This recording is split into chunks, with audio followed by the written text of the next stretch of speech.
हरि ओम।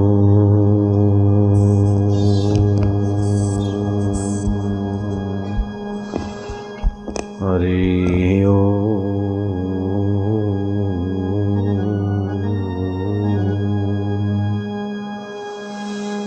हरि ओम।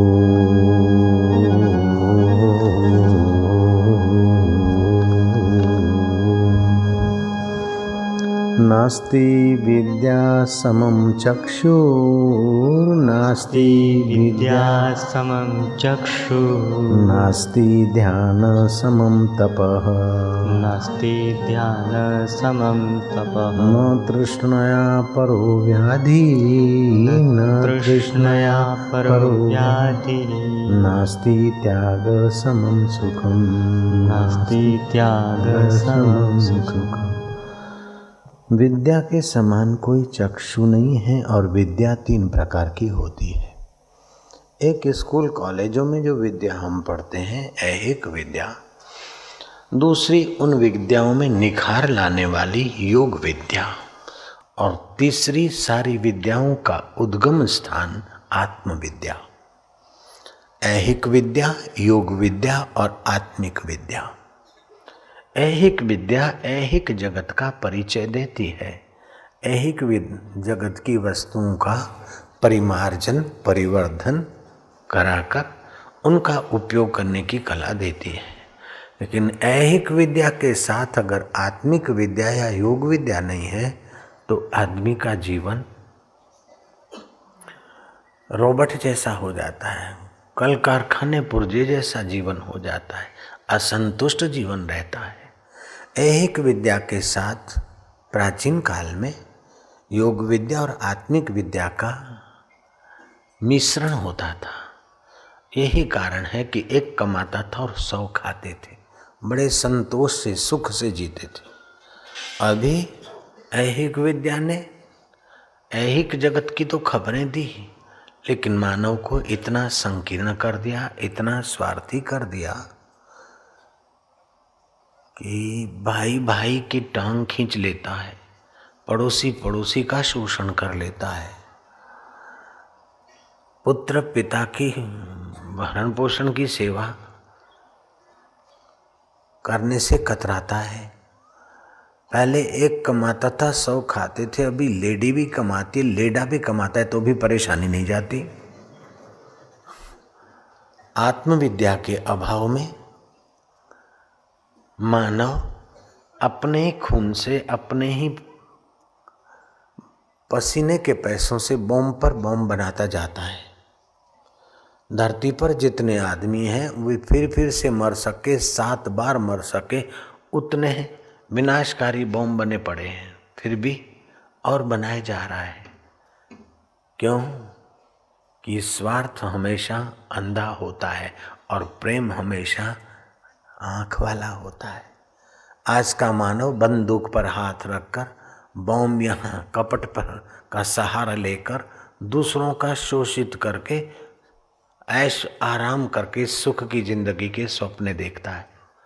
लेकिन यौगिक विद्या आत्मविद्या कहती है कि दूसरों का शोषण करके, धन के ढिगले करके, सत्ता के ऊंचे शिखरों पर बैठकर भी पूर्ण संतोष या पूर्ण सुख नहीं मिलेगा।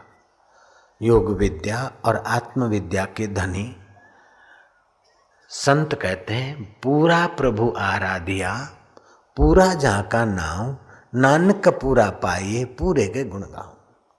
वो पूरी विद्या आत्मविद्या जो पूरे स्वरूप का, पूरे सुख का, पूरे ज्ञान का, पूरे आनंद का, पूरे माधुर्य का परिचय देती है। जितने अंश में योग विद्या और आत्मविद्या होगी, उतने ही अंश में लौकिक विद्या अपने और दूसरों के लिए सच्चे सुख के द्वार खोलेगी। लौकिक विद्या तो है, आत्मविद्या न होने के कारण इसी विद्या का दुरुपयोग हो जाता है।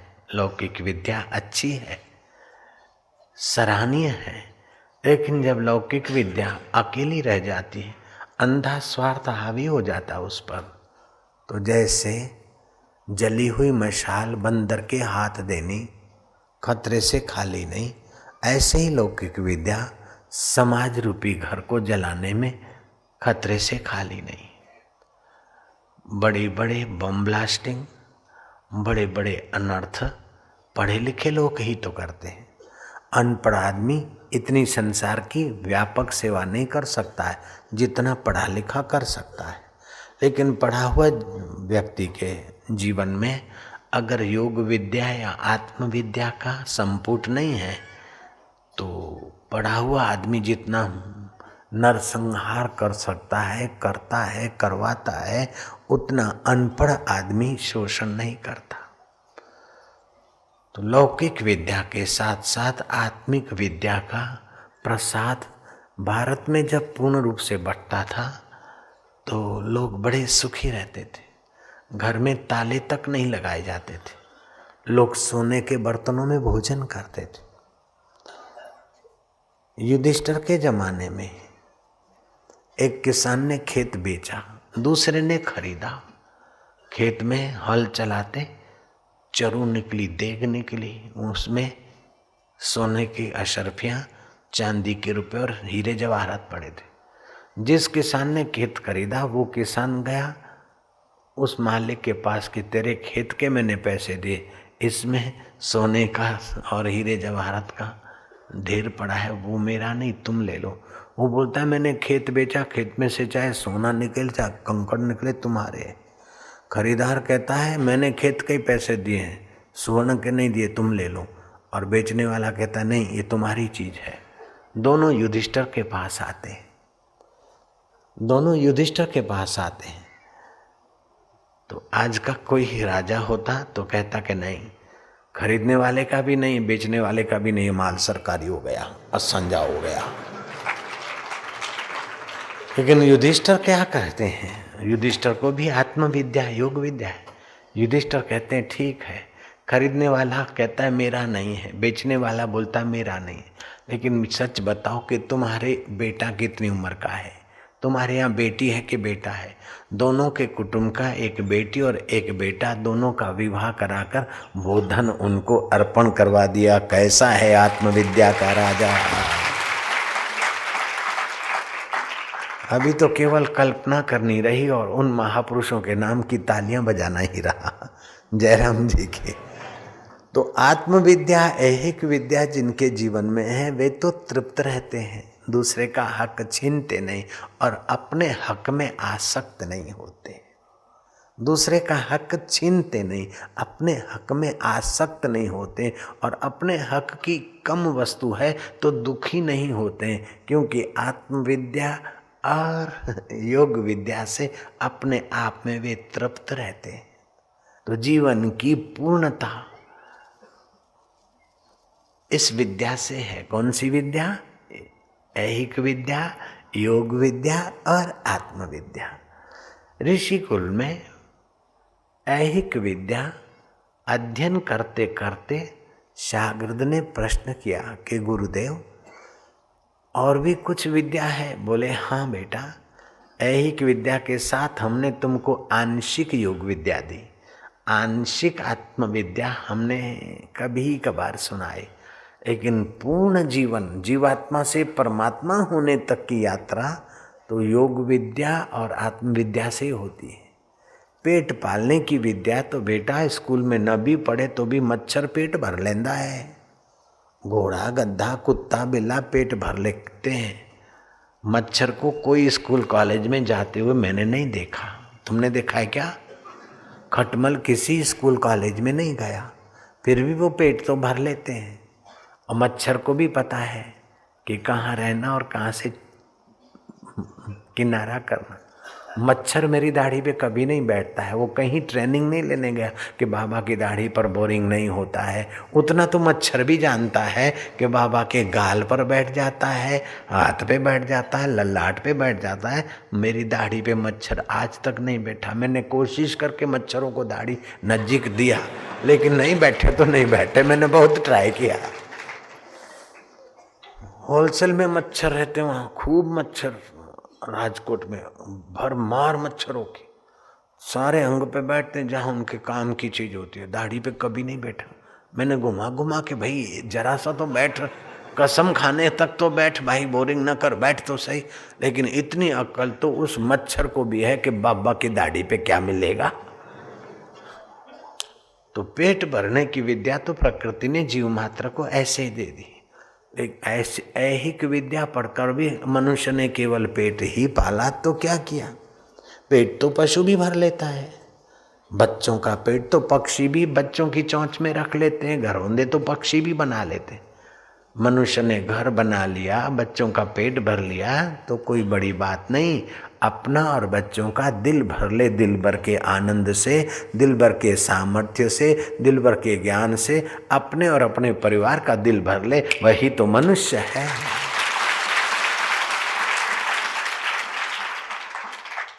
करनी पशु की मानव जात, लोक पचारा करे दिन रात। खाया पिया और लोक प्रचार करे, उससे तो लोकेश्वर की प्रचार करे। लोकेश्वर की प्रचार क्या है कि लोकेश्वर का ज्ञान पाए, मैं कौन हूँ, दुख सुख किसको होता है, जन्म मरण क्या है, मुक्ति क्या है, मन एकाग्र कैसे हो। मन की एकाग्रता और बुद्धि की दिव्यता ये योग विद्या है। और मन बुद्धि को जहाँ दिव्यता मिलती है, उस अकाल पुरुष के ज्ञान का नाम है आत्मविद्या। मन तू ज्योति स्वरूप अपना मूल पिछाण, अपने मूल के पहचानने की विद्या का नाम है आत्मविद्या।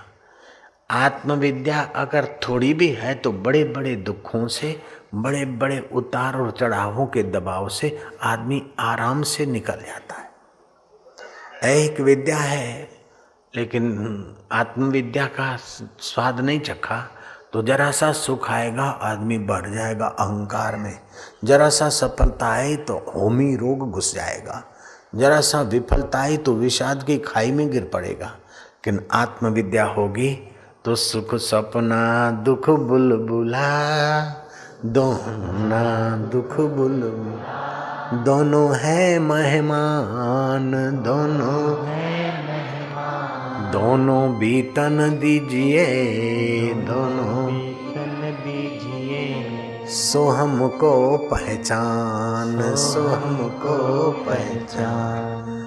जो सुख को, दुख को, मान को, हानि को जानता है, जहाँ सुख दुख की कोई असर नहीं होती, उस सोहम स्वरूप आत्मा को पहचाने। बच्चों को मैंने रामानुजम की कथा कई जगह पर सुनाई। यहाँ की शिविर में शायद बच्चे सब लोग, रामानुजम की कथा जिसने नहीं सुनी वो हाथ ऊपर करे बच्चे, तो मैं फिर से सुना देता हूँ। 7वीं क्लास पढ़ रहा था रामानुजम। गरीब किसान का लड़का, बंबई के पास छोटा सा गांव। स्कूल छोड़ा के पिता ने उसको नौकरी पे रख दिया, मुनीमों की चाकरी में, चपरासी की नौकरी। मुनीम हिसाब किताब बही खाता लिखते, जहाँ उनके हिसाब किताब नहीं मिलता तो सिर खुजलाते। रामानुजम पूछता, बोले तुझे क्या पता, गरीब का लड़का 7वीं पढ़ा हुआ। फिर भी रामानुजम हिम्मत नहीं हारा। रामानुजम को थोड़ी सी आत्मविद्या, योग की विद्या उसके बाप ने गुरु से दिला दी थी। रामानुजम हंसते हंसते उनसे 1 बार 2 बार 3 बार पूछा, आखिर रोज रोज तू पूछता है तो चल ये हिसाब मिला के दे। गणित का हिसाब, गणित का मसला उसने हल कर दिया। मुनीम दंग रह गए।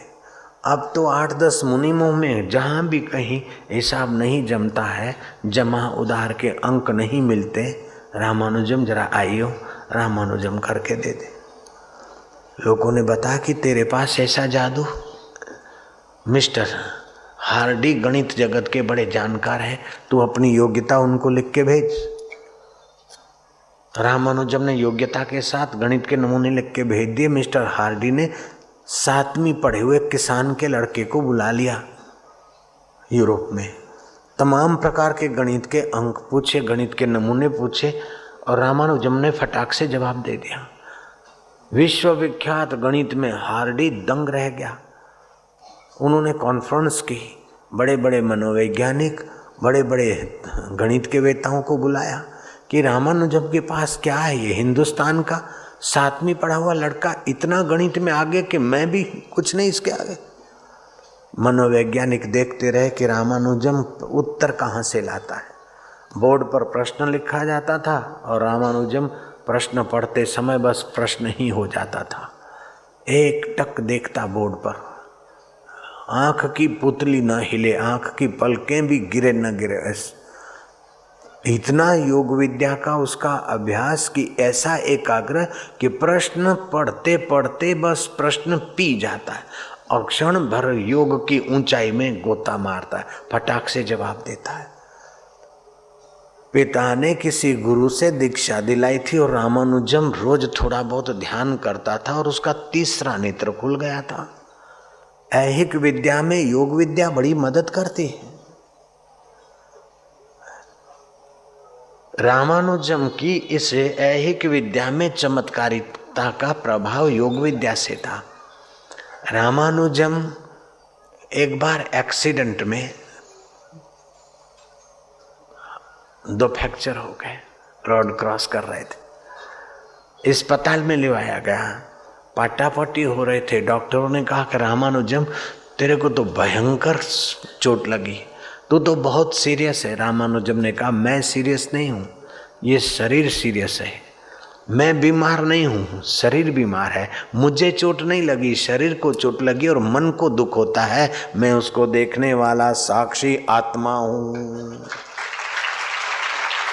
एकाग्रता ये योग विद्या है और शरीर से अपने को पृथक जानना ये आत्म विद्या है।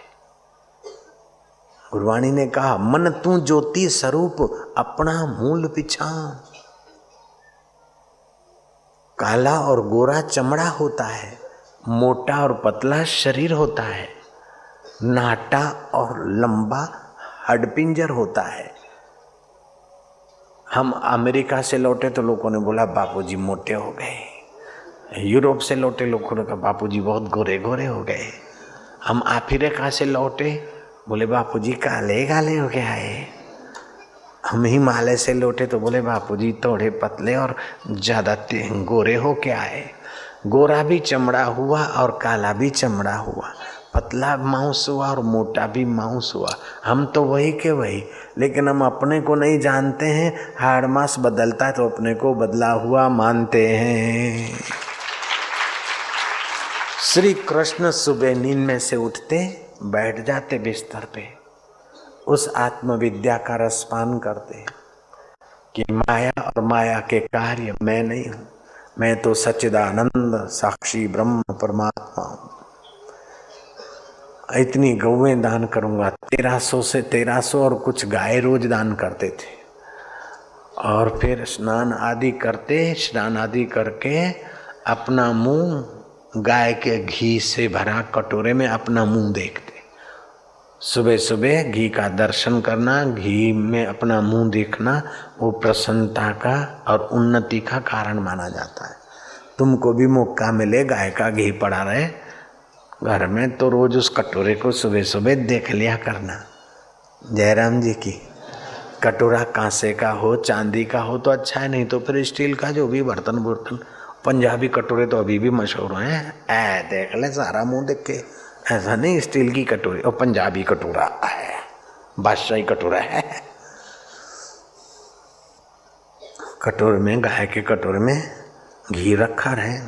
सुबह सुबह घी का दर्शन श्री कृष्ण करते, अपना मुख देखते, आईने में भी मुख देखते थे। वो घी का कटोरा भी दान कर देते थे।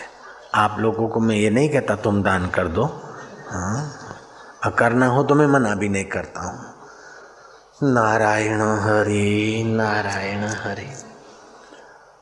और श्री कृष्ण आत्मविद्या का सुबह सुबह विचार चिंतन करते, नहा धो के ध्यान आदि करते, ये योग विद्या। और फिर ऐहिक विद्या का तो भंडार थे ही थे। इसलिए श्री कृष्ण के जीवन में पूर्णता के दर्शन होते। तमाम विघ्न, बाधाएं, मुसीबतें आई, लेकिन कृष्ण कभी, जीसस कभी हंसे नहीं और कृष्ण कभी रोए नहीं। मुस्कुरा के गम का जहर जिनको पीना आ गया, ये हकीकत है कि जहां में उनको जीना आ गया। जिंदगी के बोझ को हंसकर उठाना चाहे, जिंदगी के बोझ को, राह की दुश्वारियों पर। हाँ, आप लोग जो अभी सत्संग सुनने को आए वे भी पक्का कर ले, ये आत्मविद्या की खबर है। जिंदगी के बोझ को, जिंदगी के बोझ को, जिंदगी के बोझ को हंसकर उठाना चाहिए, हंसकर उठाना चाहिए।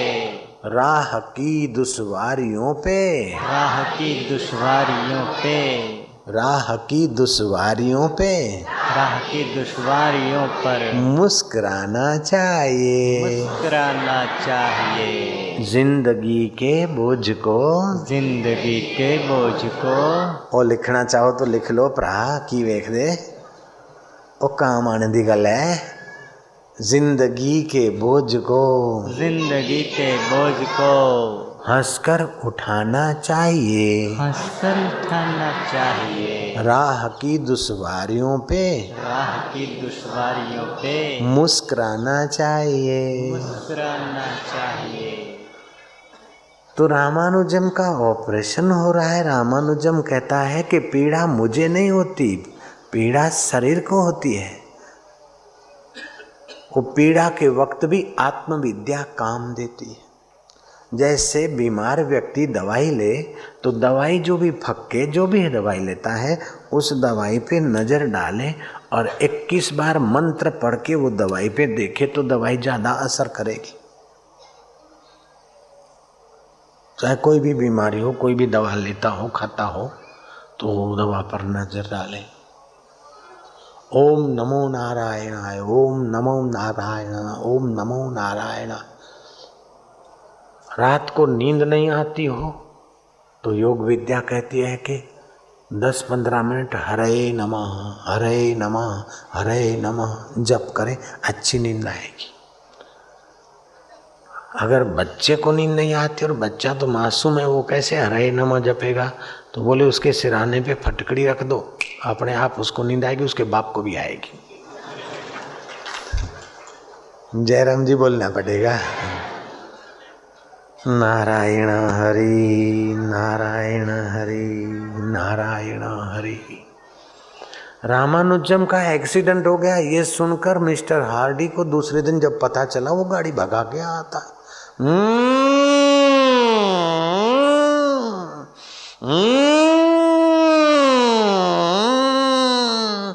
हार्डी की गाड़ी का ड्राइविंग रामानुजम समझ गया। रामानुजम ने खिड़की से देखा कि बिल्कुल हार्डी है। रामानुजम ने क्या करा, हार्डी की गाड़ी के प्लेट नंबर 4 नंबर थे गाड़ी प्लेट के, वो चारों नंबर के 4 गणित के अंक बना दिया।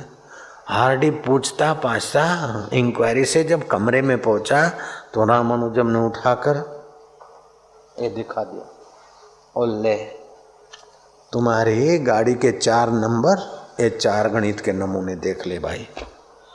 हार्डी पूछता है तुम कैसे? बोले मैं तो पहले था, अभी हूँ, वैसे ही रहूँगा। इस शरीर को जरा एक्सीडेंट हुआ, शरीर में जरा थोड़ा गड़बड़ हुआ, मैं तो पहले भी वो था।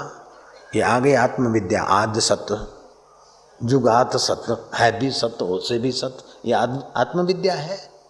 मैं तो पहले भी वही था, अभी भी हूँ, बाद में भी रहूँगा। ये शरीर बदलता है।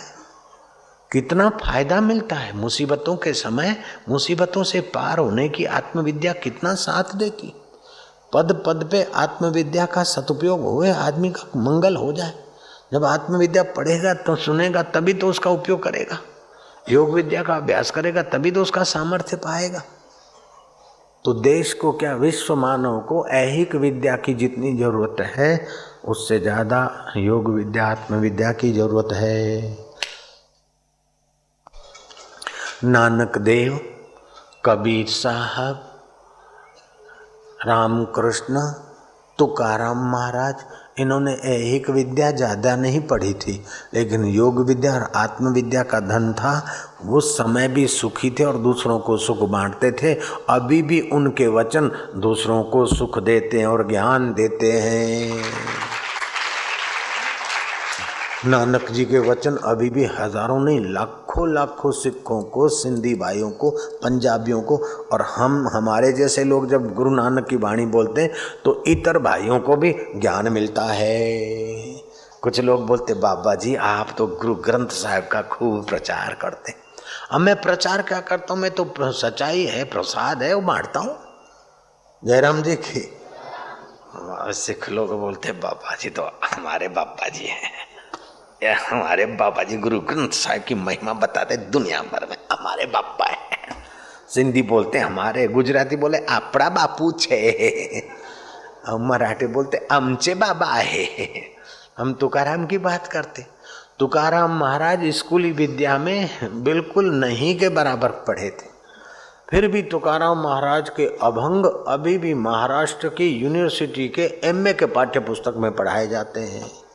और नानक जी भी बहुत सारा नहीं पढ़े थे, लेकिन ऐसा पढ़े थे कि पढ़े हुओं को भी पढ़ाओ तो उसका बेड़ा पार हो जाए। जयराम जी बोलना पड़ेगा, नारायण हरि नारायण हरि नारायण, बोलो न कंजूसी ना करो, हरे नारायण हरे नारायण। हार्डी ने एक नमूना देखा, वो थी समझ गया। दूसरा नमूना देखते देखते उसको थोड़ा समय लगा, और तीसरा नमूना गणित का समझने में उस बंदे नू 6 महीने लग पड़े, और चौथा नमूना वो अपनी हयाती में नहीं समझ पाया और विल लिख दिया उसने।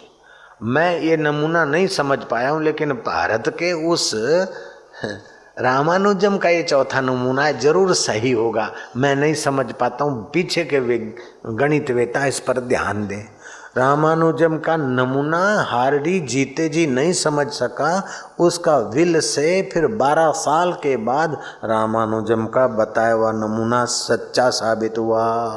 कहाँ तो विश्वविख्यात हार्डी, और क्या कहाँ 7वीं पढ़ा हुआ रामानुजम, और कितना हार्डी का रामानुजम पर विश्वास। ये विश्वास किस पर आया कि भारत की योग विद्या सीखा था वो बच्चा। जयराम जी की। ऐसे ही गुरुकुल में चांग देव नाम के विद्यार्थी ने गुरु को कहा कि गुरुजी ये विद्या तो हम पढ़ते हैं संसार की है, तो इससे और विद्या क्या? बोले बेटा योग विद्या है और आत्म विद्या है। तो वो विद्यार्थी योग विद्या कहाँ पढ़ने को मिलेगी? बोले काशी में बड़े बड़े संत हैं, उनसे परिचय कर ले किसी योगी का। वो काशी गए और काशी से 8 कोस माना 24 किलोमीटर दूर जंगल में, भयानक जंगल में कोई योगी रहता था। वो खतरे से खाली जगह नहीं थी, लेकिन ये विद्यार्थी हिम्मत करके गया और उन योगियों से योग विद्या सीखा। योग विद्या में इतना निपुण हो गया कि अपने योग बल से शेर पर नजर डाले तो शेर पाले हुए कुत्ते की नाई पूंछ हिलावे, और किसी को पानी देवे देख के ठीक हो जावे, किसी को आशीर्वाद दे तो फल जाए और किसी को हम कर दे तो सामने वाले का गड़बड़ भी हो जाए। ऐसा योग शक्ति में धनी हो गए। अब ध्यान समाधि लगा के देखे कि मुझे तो आत्मविद्या देने वाला समर्थ ब्रह्मज्ञानी गुरु चाहिए। वो ब्रह्मज्ञानी गुरु काशी में मिला नहीं, ब्रह्मज्ञानी गुरु कोई रास्ते में मिले क्या? वो कभी कभी होंगे धरती पे, कभी कभी आंधे हैं।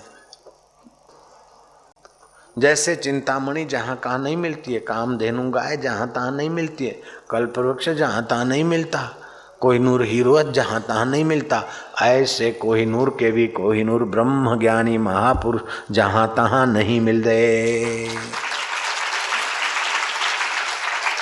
वो चांग देव ने ध्यान लगाया कि अभी इस धरती पर काशी वाशी में नहीं है तो क्या मेरी मौत आ जाएगी? मैं ऐसे ही ब्रह्म ज्ञान पाए बिना मर जाऊंगा? नहीं, पता चला कि मौत अब थोड़े दिन में आने वाली है।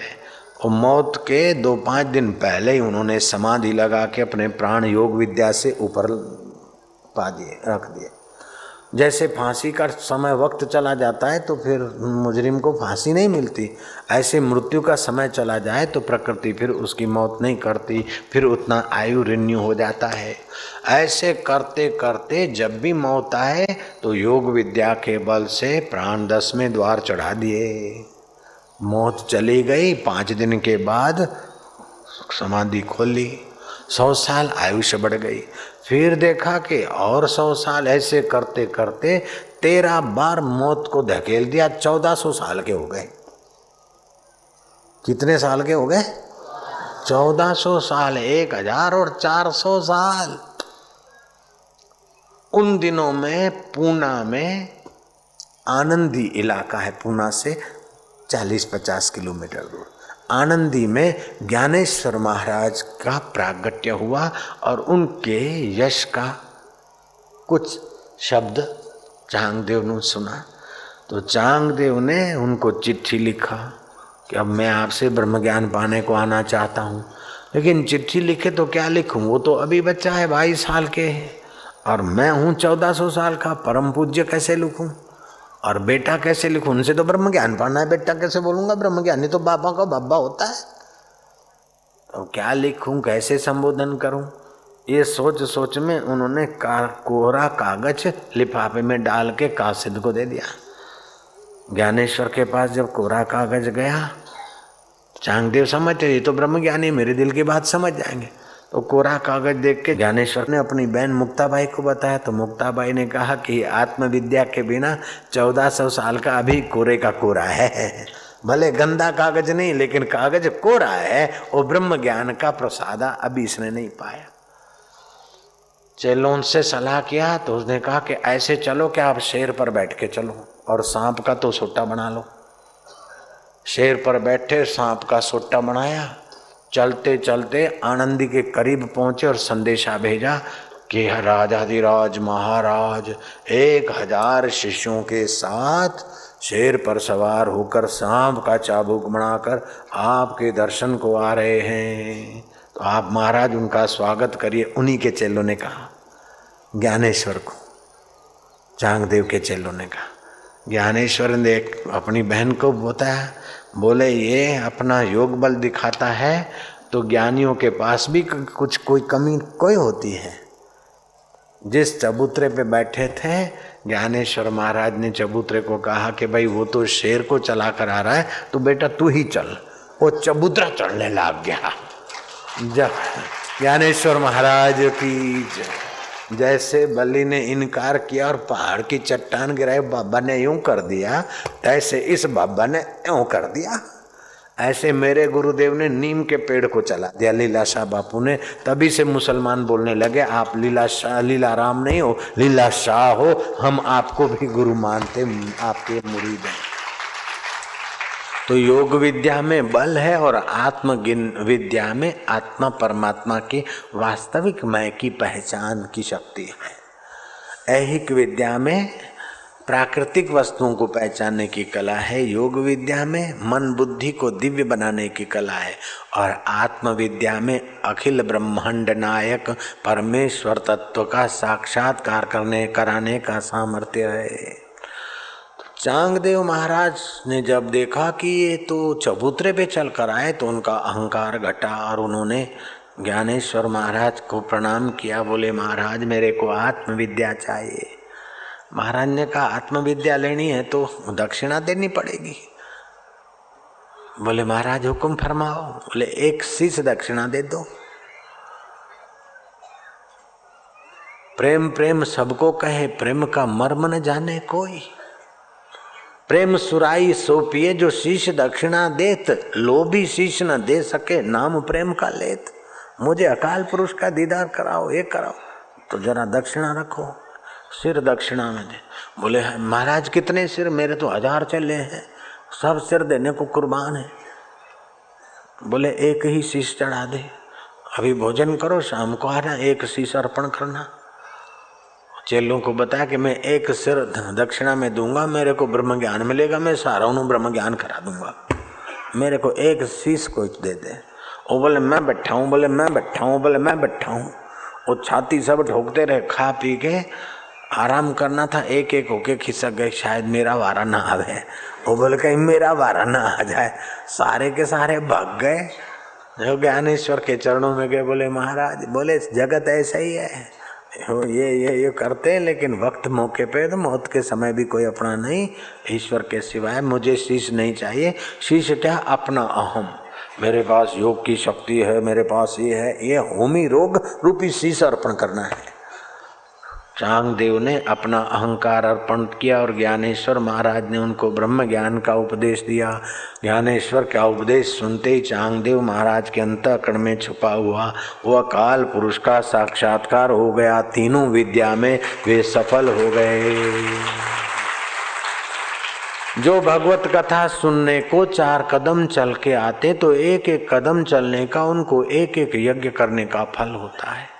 ध्यान से सुनते भक्ति योग का फल होता है। बैठते तो भक्ति योग का फल, सुनते तो ज्ञान योग का फल।